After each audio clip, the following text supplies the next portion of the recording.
Alright, bertemu lagi dengan saya Antonio Gunawan dan gimana kabar kalian semua? Semoga selalu baik-baik aja ya. Di sini saya mau bahas HP Samsung S10 Plus, mantan flagship dari tahun 2019 yang sekarang ini umurnya udah nginjek 4 tahun. Tapi saya yang megang HP ini ya, statusnya itu bukan pemakai pertama. Ini adalah HP bekas yang udah saya beli setahun lalu. Awalnya saya mau beli HP ini tuh lewat e-commerce Tokopedia ya. Cuma karena letak tokonya ini di Mall Season City, akhirnya saya mutusin buat beli HP ini secara langsung. Karena masih terhitung deket lah sama rumah saya dari Kembangan, Jakarta Barat. Emang sih, pas saya beli HP ini ya, nyari tokonya itu cukup susah karena letaknya yang waktu itu di dalam banget. Apalagi waktu itu saya beli ketika pandemi COVID masih melanda. Dan di sana banyak banget toko yang pada tutup. Dan cabut papan nama juga. Kemudian susahnya di mana? Nyari blog dan nomor tokonya. Karena toko tempat saya beli HP ini, ternyata papan namanya juga nggak ada dong. Walaupun dia buka sendiri ya. Nggak sendiri juga sih. Ada juga yang ikut buka, walaupun nggak seberapa banyak ya. Terus kenapa saya beli HP ini secara offline? Karena saya pengen lihat kondisi barangnya secara langsung. Sekalian lah waktu itu orang tua pada mau jalan-jalan ke Pantai Indah Kapuk ya. Jadi kita mulai aja. Samsung S10 Plus itu hadir dalam 3 varian warna. Ada Prism Black, Prism White, sama Prism Green. Nah awalnya itu saya mau ambil yang warna Prism Green. Karena varian warna yang ini menarik menurut saya. Ketimbang Prism White yang ini, yang jenis warnanya itu kayak pearlescence ya. Mungkin karena warna Prism Green ini menarik, bikin varian warnanya itu jadi langka buat dicari. Selalu habis gitu pas saya cek di toko online lainnya ya. Awalnya saya juga udah ngechat tokonya, katanya warna itu tuh ada. Pas saya datang ke tokonya malah nggak ada dong. Ternyata udah habis stoknya pas dicek. Akhirnya sisa 2 warna doang, Prism Black sama Prism White. Dan ya udah, saya ambil aja warna Prism White. Warna utama dari iklannya Samsung S10 Plus. Saya angkut HP ini itu di angka 5 juta. Dan ketika saya temuin lagi update-nya di tahun 2023, udah turun 400.000 jadi 4,6 juta. Sekarang HP ini udah saya pakai setahun. Dan gimana rasanya pakai mantan flagship 2019 ini di tahun 2023? Rasanya masih enak sih, cuma nggak seenak di masanya ya. Karena kalau saya bandingin sama HP Android mid-range zaman sekarang, ambil aja contohnya itu Samsung Galaxy A54 5G. Performanya udah kehitung berdasarkan data dari Versus.com ya, chipset Exynos 1380 di Samsung A54 5G itu lebih unggul ketimbang Exynos 9820 di Samsung S10 Plus. Terus saya juga udah bandingin dengan tes mandiri ya, pakai Antutu benchmark versi 10 dengan skornya itu 620 ribuan. Tentu dengan hasil kayak begini ya, Samsung S10 Plus di tahun 2023 udah terhitung setara sama Samsung kelas mid-range tahun 2023. Tapi di sini kan balik lagi ya, feel megangnya ini loh terasa beda. Karena ini mantan flagship, bukan mantan mid-range. Jadi kesan gengsinya tuh ada sih. Walaupun ya udah tipis banget. Malah mungkin udah dianggap biasa aja kali ya. Ya seenggaknya HP ini masih oke lah kalau dibawa ke tempat tongkrongan. Karena untuk kesannya ini masih elegan banget. Lihat aja nih tampilan HP-nya ya. Bodinya seksi, ramping, bahkan lekukan layar khasnya Samsung itu masih ada di sini ya. Walaupun style ini jadi yang terakhir diterapin di seri ini. Flagship seri S-nya Samsung sekarang itu gaya layarnya udah flat semua sejak seri S2.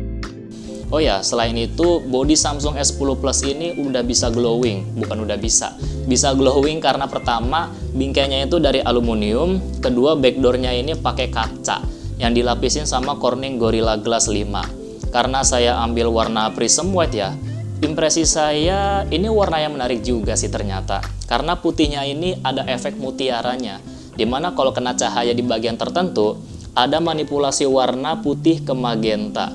Bisa dibilang warna ini tuh lebih cocok kalau dipegang sama kaum cewek ya. Cowok itu lebih oke-nya kalau nggak warna hijau, ya warna hitam. Cuma kalau hitam kurang rekomen karena kalau kena keringat tipis dari tangan, itu udah pasti kumel bodinya. Sama kayak varian warna yang saya pegang ini, kumel juga, walaupun nggak kelihatan banget sih karena warna putih ya. Wajar aja lah, mengingat bahan backdoornya ini yang dari kaca. Bukan cuma belakangnya aja yang dari kaca, depannya juga sama. Tapi di sini untuk proteksinya satu level lebih tinggi dengan Corning Gorilla Glass 6 ya. Tentu proteksi ini buat ngelindungin layarnya yang berukuran 6,4 inci dengan panelnya itu dia make Dynamic AMOLED beresolusi 1440 x 3040 pixel alias WQHD+. Terus perlu diketahui ya, karena resolusinya ini di setel rata kanan, penggunaan baterainya itu bakal lebih boros. Apalagi kapasitas baterai Samsung S10 Plus ini cuma ada di 4100 mAh. Angka yang cukup buat 3/4 dalam sehari lah. Jadi baiknya pakai aja yang Full HD Plus supaya daya tahan baterainya itu sedikit lebih lama lah dalam sehari ya. Untuk pemakaian normalnya tanpa main game ya, dengan penggunaan kamera selama 1 jam 20 menit habis 34%, YouTube selama 1 jam 6 menit habis 11%, galeri selama 49 menit habis 5%, dan Bumble selama 46 menit habisin 3% baterai. Ini aplikasi nyari jodoh ya, maklum lah, saya nggak ada kenalan cewek. Nah, kalau ada kegiatan gamingnya dengan Mobile Legends selama 50 menit habis 20% dan Aspal 9 Legend selama 50 menit habis 16%. Perlu diperhatiin ya, kalau main game di HP ini, kalau bisa jangan terlalu lama ya, karena rasanya kasihan aja dibuat panas-panasan dari main game di HP yang tampak tipis ini dengan ketebalannya 7,8 mm. Soalnya ya, ketika saya sering main Mobile Legends di HP ini, entah kenapa lem backdoornya itu kayak meleleh gitu. Jadinya ada sedikit celah yang kebuka di pinggirannya. Kalau dibilang efek pernah jatuh sih rasanya enggak ya. Kurang masuk logika aja. Karena kalau misalkan HP ini pernah jatuh, minimal ada bekas kasarnya lah ya di bagian tertentunya. Jadi HP ini nggak disaranin lah buat main game lama-lama. Apalagi kalau mainnya di kondisi outdoor. Soalnya panas yang dihasilin tuh bikin telapak tangan sakitnya tuh sakit nyelekit gitu. Terus karena pernah dibuat main game, gimana performanya untuk tahun 2023 ini? Untuk tes pertama saya main Mobile Legends dengan setelan grafik dan FPS tinggi, itu hasilnya masih bisa terangkat lancar dan konsisten. Ini saya mainnya di tempat yang punya suhu kamar 28 derajat ya, sekitar segitulah. Tes kedua saya coba main game Aspal 9 setelan grafik tinggi dan hasilnya itu cenderung patah-patah, terlebih kalau lagi ada momen rame ya. Tapi kalau lagi sepi, performanya ini jadi lancar walaupun kadang drop sedikit 50-30 fps.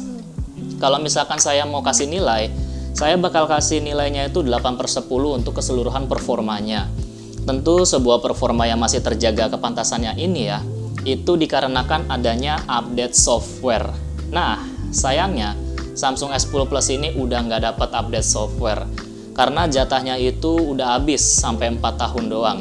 Dari Android 9 di bawaannya ini sampai Android 12 dengan One UI yang batasnya itu sampai versi 4.1. Tapi kalau update patch keamanan, jatahnya ini masih ada 1 kali lagi sampai 5 tahun. Kalau semua update-nya udah habis, ya udah selesai. Jadi rasanya kepantasan Samsung S10 Plus ini sampai tahun 2024 kayaknya ya. Ngikutin sisa update patch keamanan dari HP ini. Oh ya, ngomong-ngomong, unit yang saya bahas ini punya memori yang paling kecil ya, dengan kapasitasnya itu 8/128 GB. Kapasitas penyimpanannya masih bisa diekspansi pakai micro SD lewat slot SIM hybrid. Sejauh ini pemakaian saya aman-aman aja sih di kapasitas itu ya. Paling gede itu pemakaiannya sampai 70 dan 80 GB. Karena buat ngerekam video di channel ini pakai resolusi 4K. Perekamannya sendiri ini diambil lewat kamera utama ya, yang berjejer ke samping sini nih, 12 megapiksel. Kemudian pendukungnya ada kamera telefoto 12 megapiksel dan ultrawide 16 megapiksel. Untuk hasil kameranya kita mulai dari bahas foto-fotonya dulu ya. Untuk di kondisi terang ini hasilnya masih menarik sih. Kecerahan dan kontrasnya ini pas semua. Ini juga karena dibantu sama sistem HDR-nya yang masih oke. Jadi yang terang nggak keterangan, yang gelap nggak kegelapan. Tapi di beberapa momen saturasi di fotonya ini sedikit kelebihan, dan kalau diedit dengan kurangin sebanyak 10-15%, fotonya udah cukup natural lah buat dilihat. Untuk detailnya di sini saya no komplain sih. Nilai foto dari seluruh kamera belakangnya 8,8/10 untuk kondisi terang. Sedangkan kamera selfie-nya ini udah cukup lah. Saya kasih nilai 8/10 karena di sini agak sedikit kusem gitu.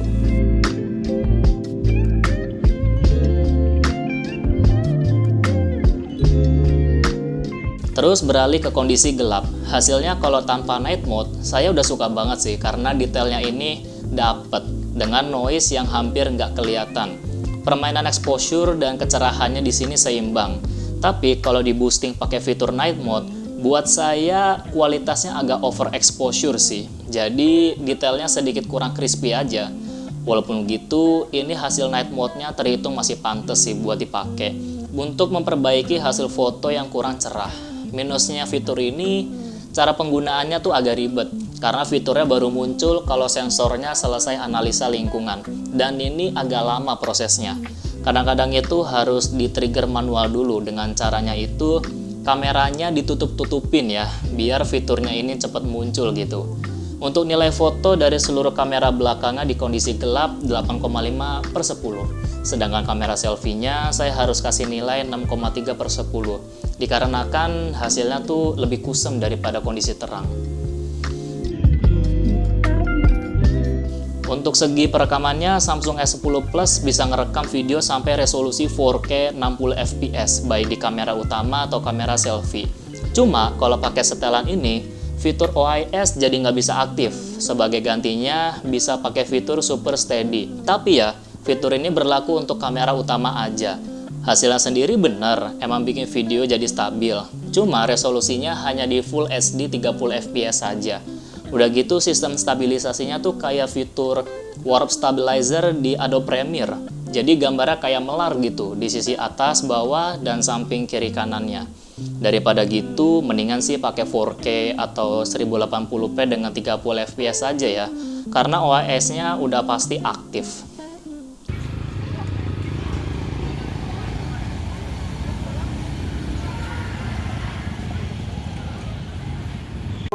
Amin ancang jauh ke depan, berikan tentunya pada Afif Rizky yang dicojo bapak di kaki pemain kesebelasan PSPFC yang tertinggal 0-3 kepada sore hari ini. Satu serangan dibangun pemain kapten kesebelasan, yaitu Dika salah tadi memberikan umpan kepada pemain kesebelasan PSP nomor punggung 94. Tentunya ada Rizky sektor sebelah kanan, betul saja tentunya ada Dayat di sana. Ketika dengan kaki kanan kita nantikan nomor 94. Hai, sayang terus melenceng saja.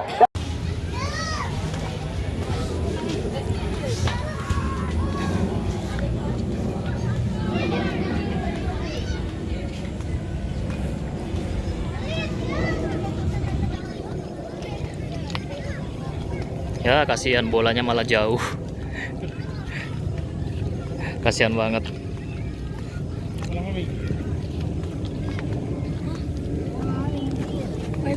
Ya ilah. YouTuber bang? Bukan.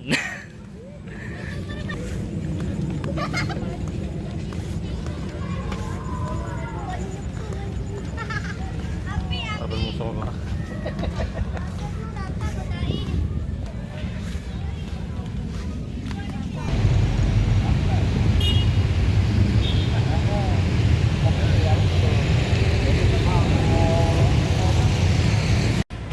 Oke, ini adalah hasil perekaman dari kamera selfie Samsung S10 Plus yang bisa ngerekam sampai 4K at 60 fps.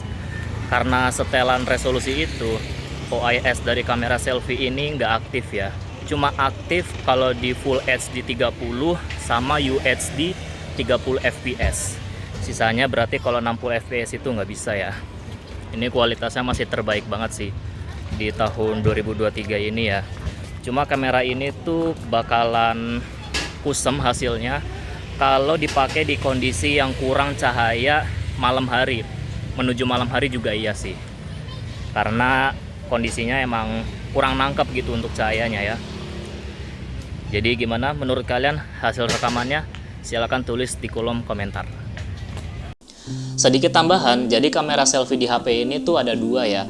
Dan jenisnya sama-sama kamera wide dengan 12 megapiksel dan 8 megapiksel. Nah, karena itu juga kamera selfie-nya ini jadi punya fitur ultra wide. Walaupun nggak selebar ultra wide asli ya. Fitur yang menarik lah buat foto-foto bareng. Selain itu, fitur menarik berikutnya yang ada di HP ini adalah ada audio jack 3,5 mm. Sebelum akhirnya udah nggak ada di generasi S20 dan seterusnya. Ini juga jadi alasan saya sih kenapa milih S10 Plus ketimbang S20 FE.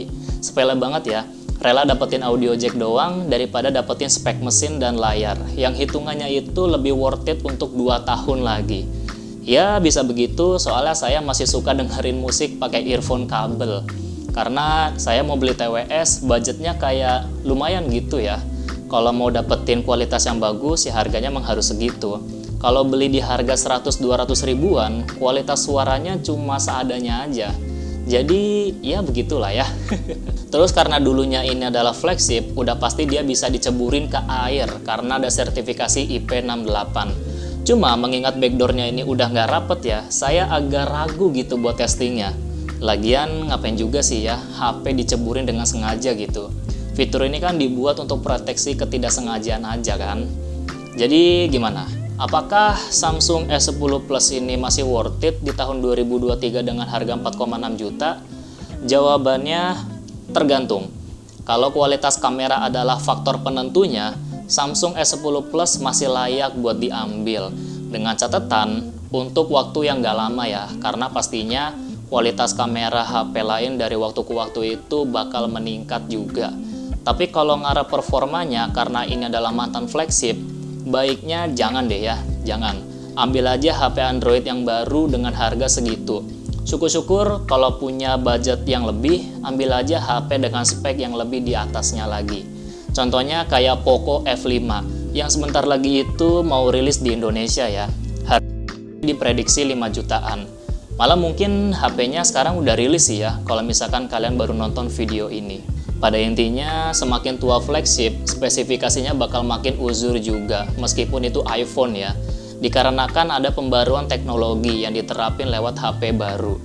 Jadi, sekian buat pembahasan pemakaian Samsung S10 Plus di tahun 2023. Terima kasih buat kalian semua yang udah nonton, semoga kalian suka. Dan kita akan ketemu lagi di video selanjutnya. Tony Gunawan signing out, peace, and have a nice day.